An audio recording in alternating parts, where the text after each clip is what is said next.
क्या सितारों में वाकई हमारे जीवन की कहानी छिपी है?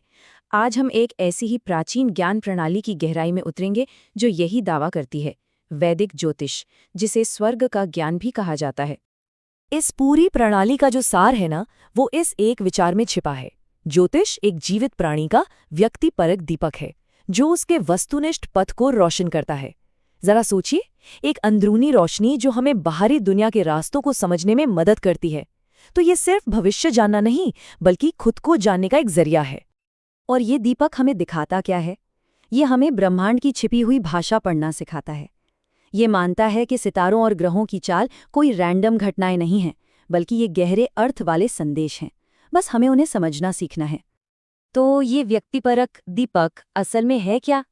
ये खुद को गहराई से समझने का एक माध्यम है। ये हमें बताता है कि हमारी ताकत क्या है, हमारी कमजोरियां क्या हो सकती हैं और हमारे जीवन का मकसद क्या हो सकता है। तो ये कोई जादू की गेंद नहीं है जो भविष्य बताएगी। इसके बजाय इसे एक स्ट्रेटेजिक मैप की तरह समझिए।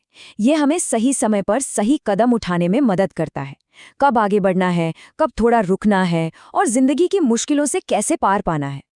लेकिन सवाल ये है कि ये काम कैसे करता है। चलिए, अब क्यों से कैसे की ओर बढ़ते हैं और सितारों की इस भाषा के जो मूल तत्व हैं उन्हें समझते हैं। एस्ट्रोनॉमी और एस्ट्रोलॉजी यानी खगोल विज्ञान और ज्योतिष में क्या फर्क है? देखिए, ये स्रोत एक बेहतरीन मिसाल देता है। खगोल विज्ञान ब्रह्मांड का कंकाल है। ये बताता है कि ग्रह और तारे क्या हैं, जबकि ज्योतिष उसमें मांस और खून भरता है। ये बताता है कि उनका हमारे जीवन के लिए क्या मतलब है।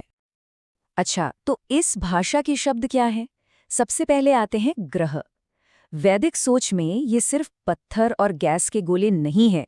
इन्हें जीवित ऊर्जा या ग्रह देवता माना जाता है। हर एक का अपना एक स्वभाव है, अपनी एक भूमिका है, जो एक बहुत बड़ी डिवाइन प्लान का हिस्सा है। फिर आता है राशि चक्र, ज़ोडिएक। ये सिर्फ रात के आसमान में सितारों का एक घेरा नहीं है, बल्कि एक सिंबॉलिक मैप है, एक 360 डिग्री का स्टेज जिस पर सारे ग्रह अपना खेल खेलते हैं। हर हिस्सा एक अलग तरह की कॉस्मिक एनर्जी का प्रतीक है, जो पृथ्वी पर जीवन को प्रभावित करती है। और मजेदार बात यह है कि ज़ोडिएक शब्द का मतलब ही जीवित प्राणियों का चक्र है। तो ये सारा ज्ञान आया कहाँ से? इसकी जड़ें हजारों साल पुरानी हैं, जो हमें सीधे प्राचीन वेदों की गहरी बुद्धिमत्ता तक ले जाती हैं। ये कोई नई खोज नहीं है, बिल्कुल नहीं। वैदिक परंपरा में ज्योतिष को वेदांग कहा जाता है, मतलब वेदों का एक अंग। ये उन 6 जरूरी चाबियों में से एक है जो वेदों के विशाल ज्ञान के ताले को खोलती हैं। लेकिन इतने जटिल ज्ञान को हजारों सालों तक सुरक्षित कैसे रखा गया? प्राचीन ऋषियों ने एक बड़ा ही शानदार तरीका अपनाया।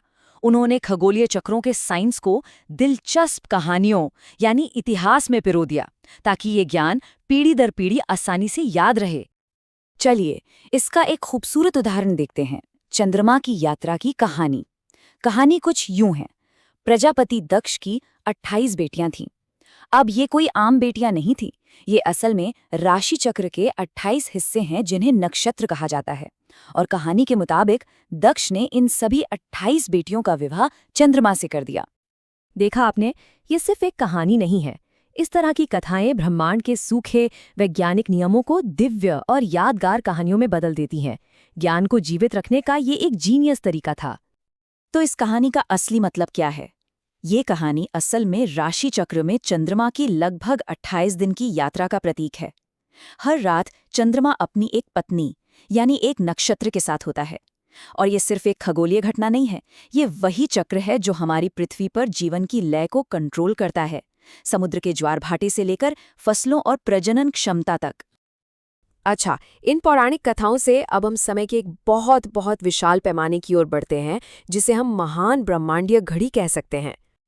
वैदिक ब्रह्मांड विज्ञान समय को एक विशाल चक्र के रूप में देखता है, जिसे 4 महान युगों में बांटा गया है: कृतयुग, त्रेता युग, द्वापर युग और कलयुग।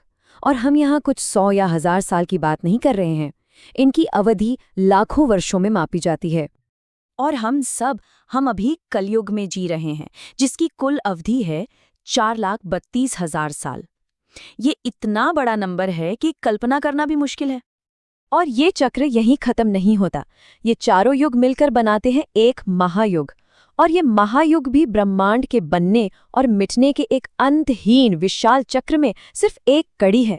ये प्रक्रिया बार बार दोहराई जाती है। इस विशाल ब्रह्मांडीय पैमाने को देखने के बाद चलिए वापस व्यक्ति की भूमिका पर आते हैं और भाग्य के सवाल को समझते हैं। तो ये हमें उस सबसे बड़े सवाल पर लाता है, भाग्य और इंसान की इच्छा शक्ति में से कौन ज्यादा मजबूत है। इस दर्शन का उत्तर बहुत गहरा है। ये कहता है कि इंसान की इच्छा शक्ति उस दिव्य इच्छा शक्ति का ही एक छोटा सा हिस्सा है। ब्रह्मांड हमें हवा और लहरें देता है, यानी हमारी परिस्थितियां, लेकिन जहाज की पतवार हमारे अपने हाथ में होती है। जैसा कि एक कवि ने क्या खूबसूरती से कहा है, ये हवा का झोंका नहीं बल्कि पाल की दिशा है जो तय करती है कि हम किस रास्ते जाएंगे। हम हवा को कंट्रोल नहीं कर सकते, लेकिन हम अपने पाल को जरूर कंट्रोल कर सकते हैं।